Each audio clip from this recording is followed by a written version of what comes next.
Welcome. Today, we're diving into a different kind of genius, one that's forged not in a quiet library, but in the heat and sparks of a workshop. We're talking about the welder philosopher. Now, I know what you're thinking. It sounds like the setup to a joke, right? But it's a question that gets right to the heart of what it means to be an expert.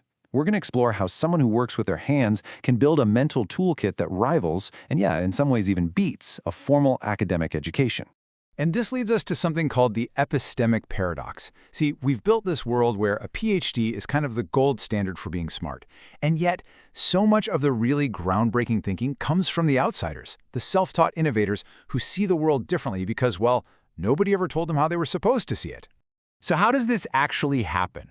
Our first section is all about this idea that a workshop isn't just a place to build things, it's a place to build a mind.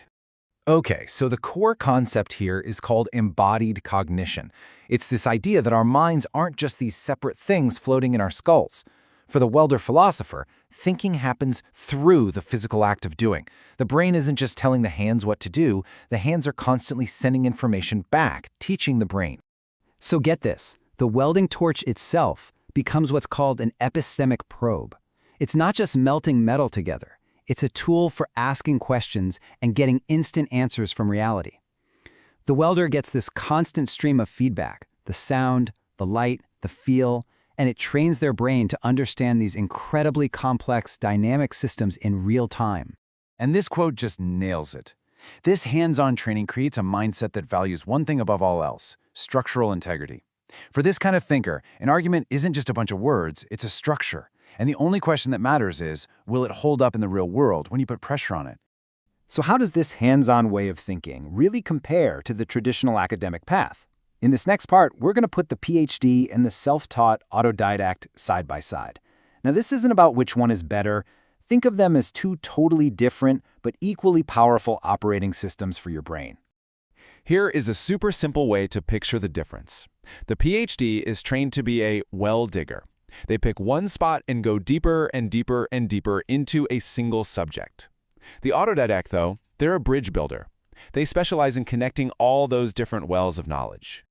And this difference is really rooted in two types of intelligence. The PhD model is all about crystallized intelligence. That's the massive library of facts and methods you accumulate over time. The autodidact, on the other hand, leans heavily on fluid intelligence. That's your ability to think on your feet, to adapt, and to solve problems you've never seen before.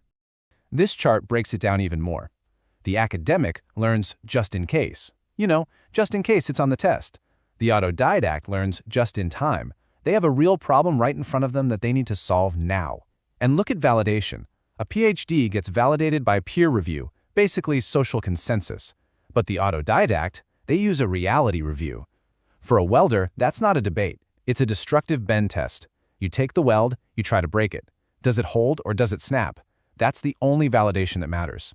Of course, each has its own risk. For the PhD, it's getting tunnel vision. For the autodidact, it's having gaps in your knowledge. So what is the autodidact's secret method? Well, our source actually gives it a name, the Hoogland Methodology version 2.0. It's named after the welder philosopher at the heart of all this. So let's break it down. It's really built on three core pillars, or maybe three hats you have to wear. First, you're the philosopher. You break every problem down to its absolute fundamental truths. Second, you are the strategist. You figure out the right environment for your idea to succeed. And third, you're the welder, bringing it all back home to that one crucial question: is this thing structurally sound? And this is the real kicker. This whole method isn't just about coming up with ideas. It's about stress testing them with an incredible amount of rigor. It uses what's called a weld test for any new concept or argument. And you gotta love these analogies. When you're testing an idea, you check it for porosity. Are there tiny, invisible holes in the logic? You look for slag inclusion. Are there any impure or flawed assumptions trapped inside the argument? And you make sure you have deep in branding or penetration. Does the analysis go deep enough to form a really strong intellectual bond? It's just brilliant. All right, for our final section, let's zoom out. Why does any of this matter in the bigger picture? In a world that's full of specialists, why do we need more of these blue-collar polymaths?